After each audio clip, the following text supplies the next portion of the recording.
Hey, what's up, team? Jerry Hatterscheit, one-star National Marketing Director, Hutchinson, Kansas. I was asked to put together a short video on some tips on kind of how to help people get to Dallas. If you got to listen to Anthony and Heather McMahon team call last week, you got to hear a short promotion that I did on the importance of getting to Dallas. Or if you heard Lisa Cox and Donna Marilyn Creek's team call last week as well, I kind of did a very similar promotion on that. And so if you're kind of curious as to what the benefits are, or should you go, I'd encourage you to take the time to listen to those videos. Or listen to those calls rather.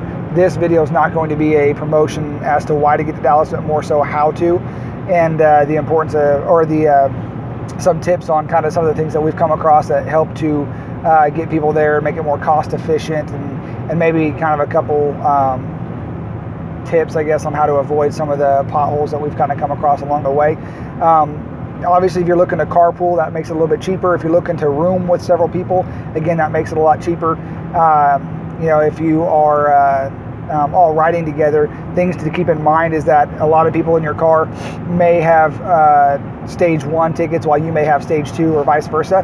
And so if you're rooming together and you guys are going to end up driving, if you're not at one of the Nerium block hotels, then you're going to need to keep in mind that you may be dropping off half of the vehicle at one place and then driving to the other. I haven't looked to see how close those two places are together, so maybe it's walking distance, I'm not sure, but that's something that you want to look at.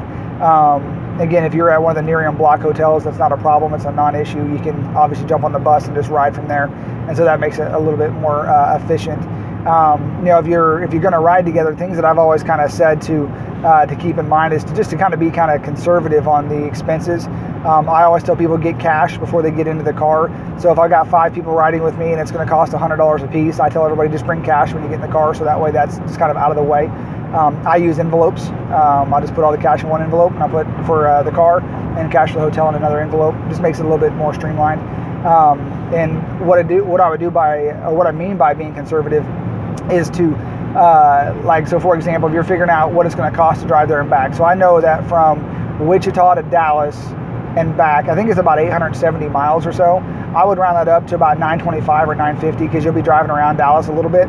And just again, kind of being conservative. If your car typically gets 30 miles per gallon, and you put 5 people in there, it's going to get about 25. I'd again be conservative, call it 23. And then the last thing is, if gas price is $2.75, I'd call it $3 a gallon. Just to be conservative at every angle, so that way everybody's paying a little bit more than they're supposed to, for a couple reasons. One, there's going to be tolls along the way, most likely. There's going to be parking while you're there, either at your hotel or at the event. That's going to be an expense. And if there's 20, 30, 40 bucks left, in my opinion, this is my opinion, I would give it to the person whose car you guys drove. So if we drove Nathan's car, I would give that extra 30 bucks to Nathan so he can get an oil change, just for kind of maintenance on the car. If there's a lot of extra money left, what I would do is I would actually take that money and divvy it back out to everybody. People will be happy to get money back, but they're not happy to give you extra when you do get back and you find out that you were short. So there's kind of things to keep into mind and being kind of conservative in that aspect. Same thing with a hotel. I wouldn't go off of, it's $150 a night. I would call them and say, okay, what's my total? $150 a night for 4 nights, plus the taxes and fees comes out to, they'll give you an exact total. And then again, I would add about 20 to 30 bucks, 40 bucks, depending on what it costs for parking in that parking garage, and then divide that by the number of people in there. So when people are getting in the car, you say, okay, you owe me $125 for the hotel and $65 for the car, for the gas there and back. And then the only thing they really are responsible for, obviously their own ticket, but in addition to that, it's going to be their own food while they're there. And so, but again, just things to keep in mind. Some of you will be at stage 1, some will be at stage 2, but I would just kind of look at it from that standpoint. And then the last thing I would say is, if you have a large team going, 20, 30, 40, 50 people, if I got a leg with 20 people in it, empower leaders, empower people to kind of manage their own crew. You don't need to add a whole bunch of stress on yourself getting your whole team there. I would find specific people who are willing to reserve the hotel room in their name, who are willing to drive their car, and kind of maybe help them to figure out what it's going to cost, and then let them run the show and kind of step out of it. You don't need to add so much stress that you don't even enjoy the trip.